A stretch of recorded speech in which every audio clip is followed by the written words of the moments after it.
It's time to rethink, renew, and reimagine retirement. Welcome to Retire Repurposed.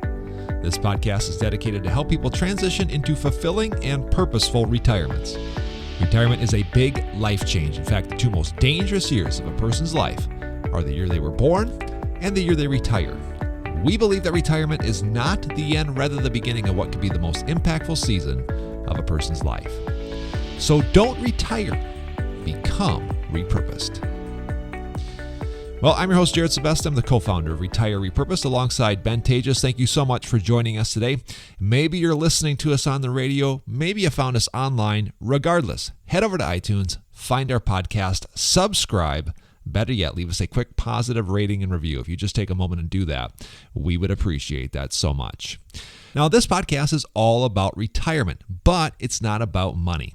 It's about the non-financial parts of retirement, which many times can be even more challenging than the financial. Few people can just flip the switch from working a career 30, 40, 50 plus years, building a savings, building a retirement nest egg, and then shutting it off on Retirement Friday without methodical steps to living what we call a repurposed retirement. If you want more for your life and your retirement, then you have come to the right place. Well, on this episode, we continue our series on retirement happiness. Society tells us that retirement is the time when we can truly live and be happy. But does retirement make good on that promise? And furthermore, what makes us happy in the first place? Today, we talk about connecting with children and grandchildren.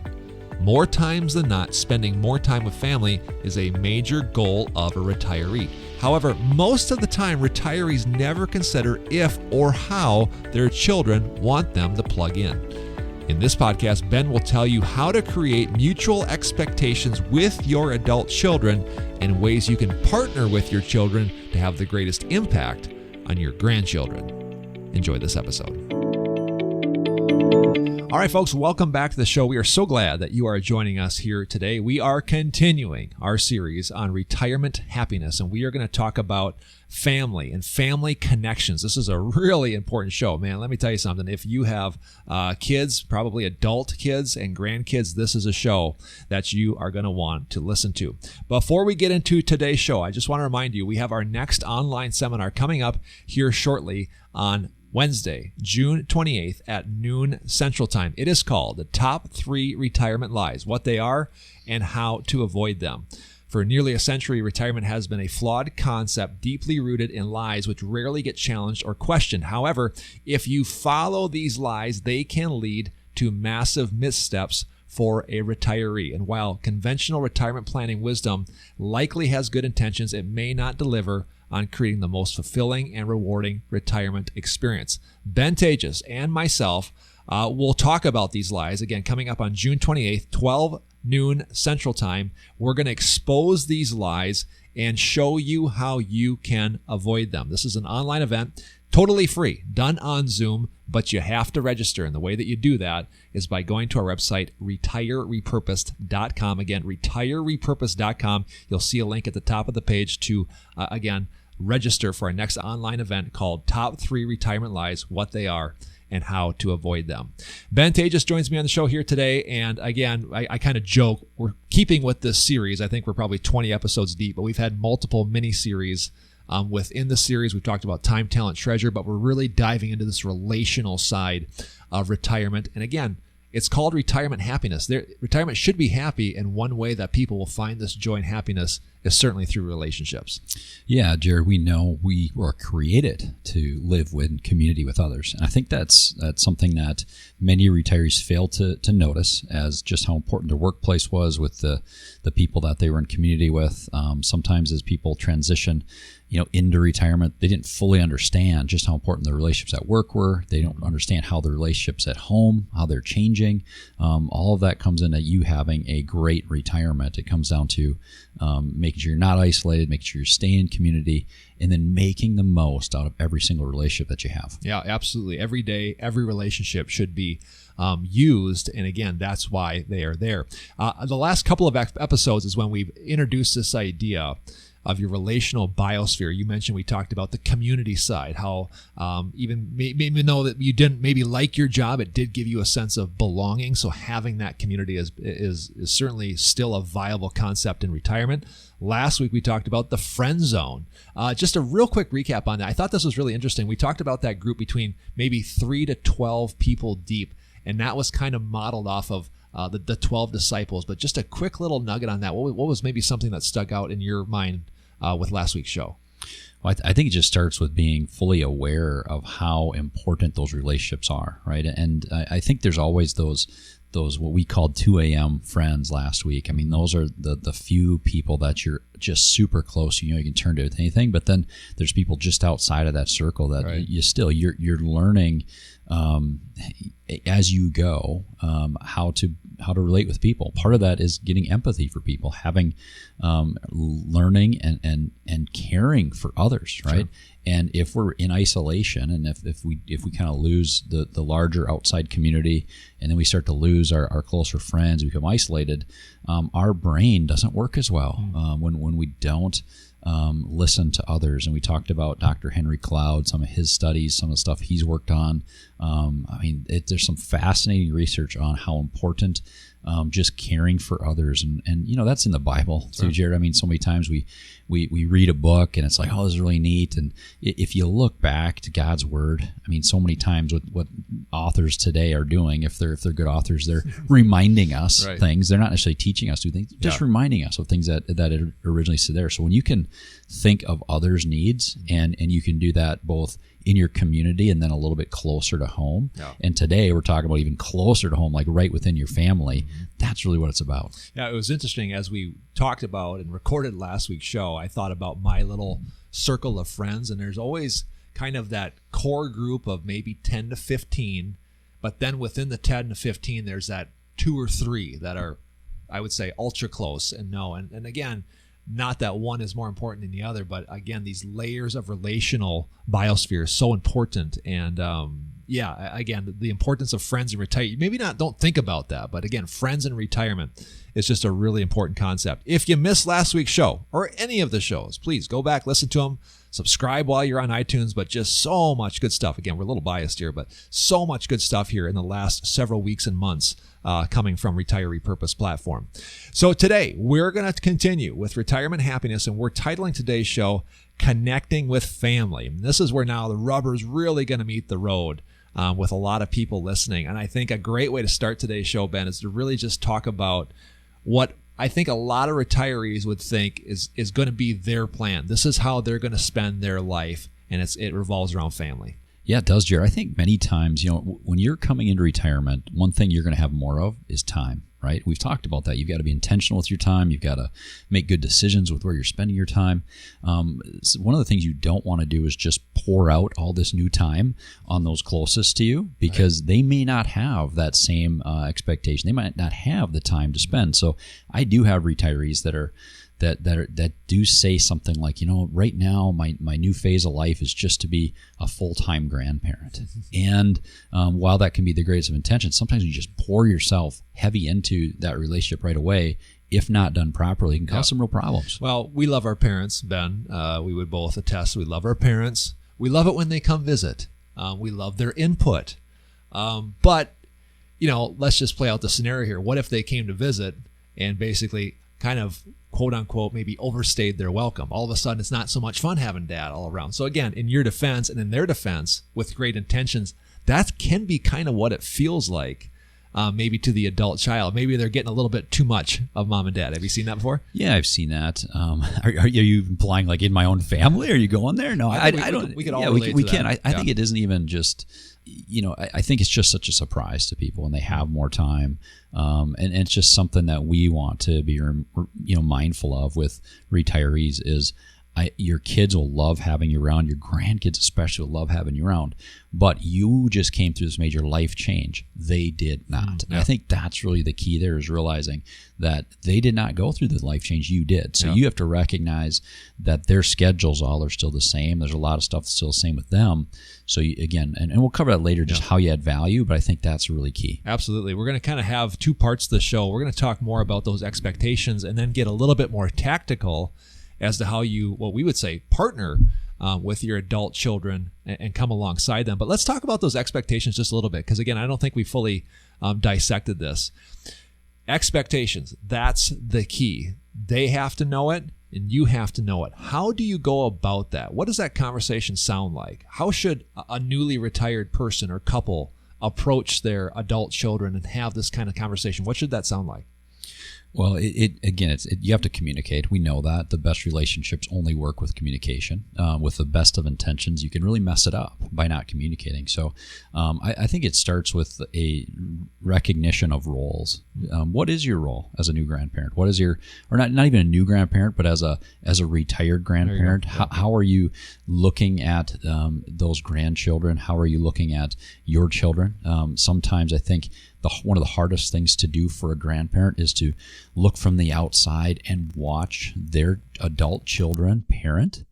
And it's a different world today. It just is. And the way that they parent maybe is different from the way that that you parented your own kids. Right. So I think that's the first thing, is realize that, yes, those days of you parenting, unless you're invited into that role from your children, you are no longer the parent. Yeah, that's a really good point. I think, again, having that open discussion is super key. And I would imagine that's probably a question that your adult children may not be expecting, and probably in a good way. I can imagine if my parents were to come to me and say, okay, now, this is assuming they may be newly retired, which they're not, but if they would have come to me and said, okay, now I have the time, I have the heart to want to pour into your family. How do you want me? What do you want that to look like? I can imagine that'd be a really, really good question to ask. Yeah, it'd be a great question. And sometimes the answers that you'll get either from your adult children or even your grandchildren. I'd start that conversation with your children. I want to be more part of my grandchildren's life. I've got more time now. How do you best see that going? And then being there for your grandchild. Man, I had a meeting just this week. A great client of mine that we were talking through here just months ago. They were sharing with me how one of their grandchildren, had a pretty significant addiction, and it was a tough, long-lasting addiction, and they wanted one of the things that this grandmother had always said is, "I'm here for you, no matter what it is, no matter where you're at. I'm here for you," and that her granddaughter picked up the phone and said, "Grandma, I think I need to live with you. I think I need to. You said that you'll be there for me. I want to get clean, and I think I'm going to do that better moving in with you versus staying where I'm living. And there's 2 months sober now and clean. And I think it was such a I love these types of meetings because it was so encouraging to me to see now a new retiree that is really creating this space. And they said, yeah, we put our plans on hold. Yeah. We aren't doing our normal. They had planned on all these RV trips and the different things they were going to do. I said, yeah, we've put some of that on hold, but it is so worth it, right? It's so worth it. Now they came across that. They didn't go in and say, hey, you've got to come live with us. Right. They were simply there. They were available. And their adult children said, yes, this is something that would be good for our daughter. They said, we're here for our granddaughter, and now she's living with them. And we don't know, what the future holds there, but we know that the grandparent went about it the right way. Yeah. Just being there was what they were supposed to be doing. I think that's a huge piece. We're going to talk more about that here in our time ahead. But again, so important that this role, the expectations are set. So again, if you're listening, approaching retirement, maybe already retired and want to be able to connect with your family more, having that conversation, ask them, what role do you want me to play in your life? And I think you're going to get some really, really enlightening answers. They're going to give you a lot of information. So I encourage you to do that. This really reminds me, Ben, not too long ago, we did an online seminar. When we do online seminars, we try to do them about every quarter at least, maybe a couple per quarter, one per month. But we did one recently called Grand Connections, creating deep, meaningful connections with grandchildren. And we brought in an organization by the name of Connected Families. They're based in the Twin Cities of Minnesota. We had the co-founder of the organization, Jim Jackson, on there.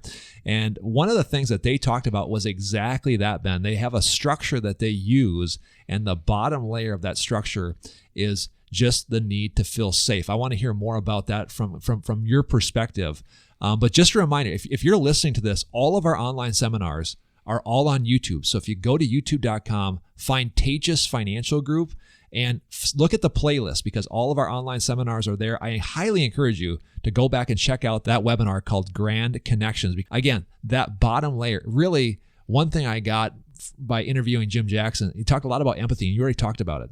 I think one of the greatest things that a grandparent can do, or a retiree can do for their children and grandparent, is really just to make them feel safe. That was a huge part of that online seminar. Yeah, empathy for what it's like to be a kid today. I mean, you and I both have young children, and raising teenagers specifically in this technological age is a challenge, right? And I've said that, and I've caught myself so many times just kind of commiserating with other parents my age, in their mid-40s, late 30s. It's like, yeah, man, it's so different today raising kids. Man, we got it tough. Raising children's so much work. And at the end of the day, I do catch myself, Jared, and I think it is, it's changed. There are technological things that actually have made it easier, because you can see where your kids are a little bit better. But what I think has changed more than anything is being a kid today. I mean, you want to talk about somewhere where you should have empathy. It's for a young person today with the temptation in their pocket with that phone, with that device, things that are available to them that we had to go searching for are right there. Right. And then if you're a young person, one of your greatest needs is to feel like you're with your friends, you're equal, you've got a place. And when you start saying, oh, my friend is here and they're there, and that you look at their snap maps or whatever the technology kids are using, right. There's comparisons to others. I mean, if you're a young woman, you might think, this is a crazy statistic, Jared, but there's a study done by the Dove Group, which showed that a young woman's self-esteem peaks out. I think it was before age, it was like 9 or 7 or something. It was 12 at the very latest. Yeah. There was a super young age. I'm like, from that point on, their self-esteem goes down. Well, why? Well, it's because of what they're seeing. You may think that you're pretty, but then you see these other people and you get in this comparative mode. So I think it starts with empathy for your grandchildren. Yeah. It's empathy for whatever age they are. Realize if you're retiring today, your grandchildren, or even children maybe, but your grandchildren for sure, were raised in this era, which has been very tough. Yeah. And it needs our empathy. They need you to be there. Like my story earlier with my client, I think her granddaughter's in her 20s. She was just there. She was just there and said, we love you and we're here to help you. Yeah, that's a great point. I think that empathy piece towards your grandchildren is huge. And you kind of touched on it, even empathy for your adult children. I think it's really interesting too, because a lot of retirees right now probably have kids about our age. Me and you, Ben, we're both in our low to mid 40s.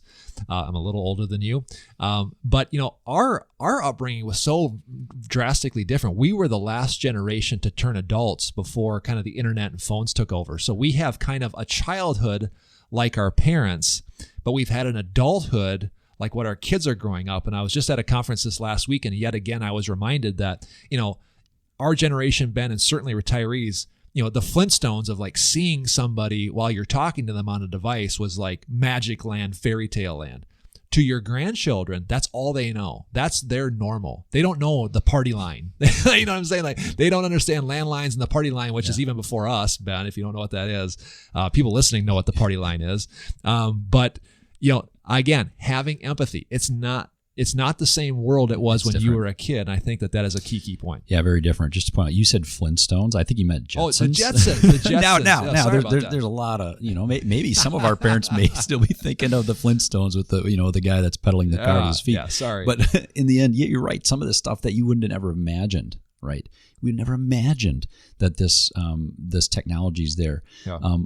If we can't imagine what this technology being in our kids' lives, I know that you cannot imagine the effects of that. Sure. The studies haven't been done. Right, exactly. The kids are living this out right now as they're growing up. We're like, oh, that makes sense now, and that makes sense now. Mm-hmm. So again, I'm not saying I'm not anti-technology. I am for your young children.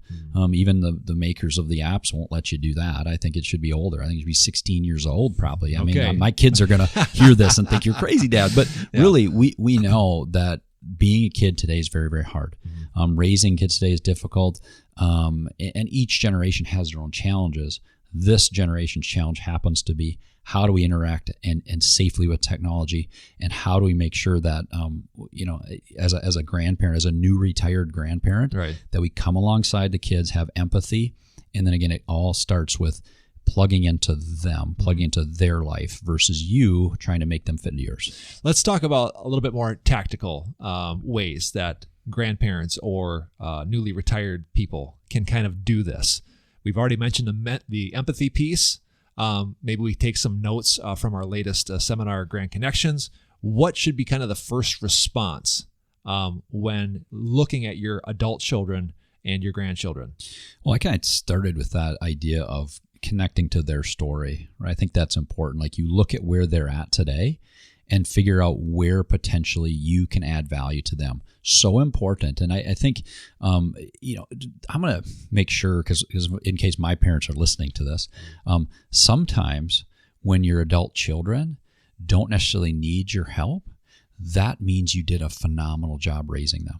And I'm going to say it again, that is not a negative on you as a parent. That's actually a positive to say, wow, you did a good enough job that we're doing I think an okay job with our kids.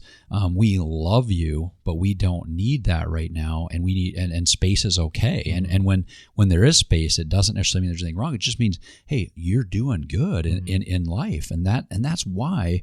I think some parents, there's some friction points, because like, man, they should be coming over. We should be part of this. We should be more in their life. And it's a massive compliment to a grandparent who, a new retiree, that when they have that and they ask or they try to plug into their kids' lives, they're like, man, we don't need you right now. Now, are there times when 100% I just need my dad? Yeah, those times come up. Other times when I need like that deep, solid wisdom that I know is it can come from, a father. Yeah, those times are there. But there are lots of times when, hey, we're doing great. That's because of your work at parenting. I think a lot of grandparents need to realize that first and foremost. One thing Jim Jackson said from Connected Families is, he said, start with empathy and start by looking inward. If your kids or grandkids are maybe doing something or not parenting the way you would do it, ask yourself, why is this kind of quote unquote triggering me? That's also a really good place to start. Another thing he mentioned, Ben, and it kind of goes along with some of the things that you said, how do you interject that value? What's the trigger that kind of sets that whole thing off? Because again, the way not to do it is just to come in and start, lambasting your adult children on how to parent. Yeah, I mean, I think you're... Yeah, Jerry, I think the real trigger there is the invitation into that space. You've already parented once, right? You're not being likely called to parent again unless that invitation is there to where, hey, we need help with this or that with our grandchildren. Mm-hmm. And when that invitation's there, then the door's open and you can set the expectation. Another thing Jim Jackson said is, he said, set a really good example. This whole idea of having impact on your children and grandchildren, it's not the short play, it's the long game. I think that was really interesting and should give retirees really a lot of motivation to just really live the way that they want their kids and grandkids to live out. Talk about what can happen, Ben, if that grandparent or the retiree comes in a little too hot and maybe kind of bypasses that invitation step. Well, then first you can certainly alienate your children, your adult children, by like, hey, we didn't ask for that. That's more than we expected, more than that it almost hurts them. Like, oh, you don't think I'm doing a good enough job? And again, if you're looking inwardly, even if you don't think your adult children are a good enough job, doing a good job parenting, that does not matter. Right, that you have to still be invited into that place. But worse than that, even, I think, is you can alienate the grandchildren. Like, if you come at your grandchildren, it's like, we're going to change you, we're going to step in, and I got this time now. I think you can begin to create real lasting negative effects on that relationship as well.